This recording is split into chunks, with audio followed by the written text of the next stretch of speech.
जब सारे आंकड़े राज्य के एक साथ आ गए तब वो सबके सामने लाया गया। मकसद मैं बार बार कह रहा हूँ, मकसद बहुत साफ है कि हम ढूंढ के खोज के वैसे सारे लोगों तक सरकार पहुंचना चाहती है।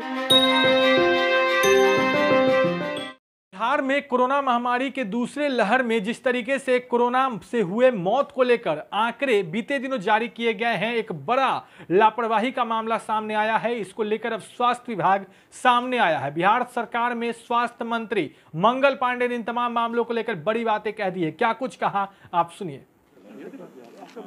सरकार की मंशा भी बहुत स्पष्ट है। सरकार की मंशा ये है कि जो भी इस कोरोना के संकट के समय में किसी भी परिवार में मृत्यु की दुखद घटना हुई है, उन परिवारों तक जो सरकार के द्वारा सहायता राशि होती है, वह राशि उन परिवारों तक, उन घरों तक पहुंचाई जाए। बिहार पहला राज्य है जो कोरोना के कारण मृत हुए परिवारों को 4 लाख रुपए की सहायता राशि देता है।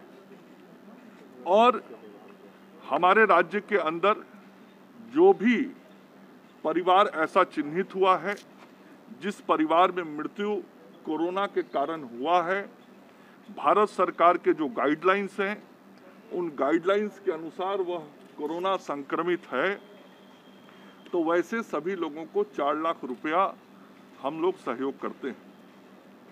यह जो दूसरा फेज आया, इस दूसरे फेज में समाज के कई स्रोतों से, आप सब लोगों से भी यह जानकारी मिली कि मृतक जो हुए हैं इस कोरोना के कारण, उनके बारे में और जानकारी ली जाए और पता किया जाए, और भी संख्या हो सकती है। सरकार ने सभी के सुझावों को बहुत ही गंभीरता से लिया।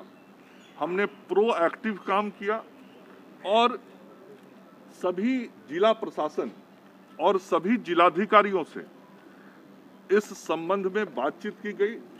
उनको यह निर्देश दिया गया कि आपके जिले में जो भी संस्थागत मृत्यु कोरोना के कारण भारत सरकार के गाइडलाइन के अनुसार जो हुआ है, उसका संस्थानवार आप जानकारी पता करें और कोई छूटे नहीं, ऐसी कोशिश होनी चाहिए। क्योंकि हमारी मंशा लोगों को ढूंढकर उनके घरों तक इस संकट के समय में, इस आपदा के समय में राहत पहुंचाना है। हमारे मुख्यमंत्री जी बराबर कहते हैं कि सरकार का जो खजाना है, उस खजाने पर आपदा पीड़ितों का सबसे पहला अधिकार है और यह काम सभी के सुझाव पर किया गया। पिछले 15-20 दिनों में सभी जिला प्रशासन के लोगों ने, जिलाधिकारी ने इसकी मॉनिटरिंग की और रिपोर्ट तैयार करके मुख्यालय को भेजा। जो रिपोर्ट तैयार किया गया, फिर उसको इकट्ठा एक जगह किया गया, सभी जिलों के आंकड़ों को एक साथ जोड़ा गया और समाज के सामने, राज्य के सामने, सभी के सामने वो आंकड़े कल हमारे विभाग के प्रधान सचिव के द्वारा प्रस्तुत किए गए। बताया गया कि क्या वास्तव में स्थिति है और हम लोगों ने आगे बढ़ के, सरकार ने आगे बढ़ के इस विषय को निकाला और लोगों तक सहायता पहुंचाने का काम किया है।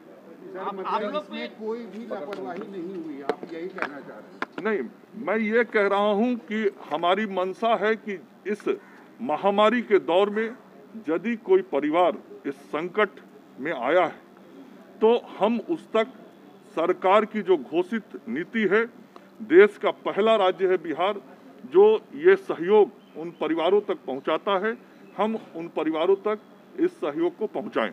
क्या इतना आंकड़ा कैसे बढ़ जाएगा? 2 दिन का यह आंकड़ा नहीं है, मैंने कहा 15-20 दिन में यह पूरा प्रक्रिया किया गया। एक दिन में कैसे पता लगेगा, आप भी समझ सकते हैं। 15-20 दिनों में यह पूरी प्रक्रिया की गई। जिलाधिकारियों ने संस्थागत, मैंने जो बातें कही उसको यदि आप ध्यान से सुनेंगे तो चीजें बहुत स्पष्ट हो जाएंगी। संस्थागत मतलब कई प्राइवेट हॉस्पिटल्स थे, DCHC था, कई संस्थान थे। जहां भी भारत सरकार के गाइडलाइन के अनुसार जो कोरोना पॉजिटिव होकर डेथ केसेस हैं, उसके अनुसार जो आंकड़ा जिले का है, उस आंकड़े को वो लोग पता करें, एक एक पता करें, सूक्ष्मता से पता करें।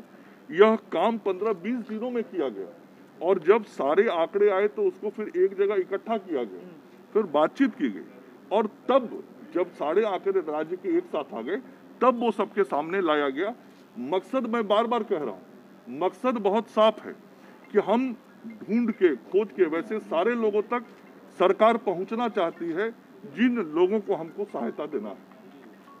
तो आपने सुना, मंगल पांडे ने तमाम मौतों को लेकर बड़ी बात कही है। उन्होंने यहां तक कहा है कि बिहार इकलौता ऐसा राज्य है जिसने सबसे पहले मरने वालों के लिए, उनके परिजनों के लिए पैकेज की घोषणा की है और तमाम सुविधा देने की भी बात की है। और जिस तरीके से जो आंकड़ों को लेकर सवाल उठ रहा था तो उन्होंने कहा कि ये हमारी पहल है कि वो ऐसे लापरवाही को सामने लाएं और हम लोगों ने इन तमाम मामलों की जांच की है, जो लापरवाही हुई है उसे खुद सामने लाया है। अब बढ़ रहे हेडलाइंस बिहार के साथ जो कुछ भी नए अपडेट्स आएंगे, तमाम अपडेट्स हेडलाइंस पे आप तक पहुंचा रहा है। अगर आपने अब तक हमारे चैनल को सब्सक्राइब नहीं किया है तो जल्द सब्सक्राइब कर ले। धन्यवाद।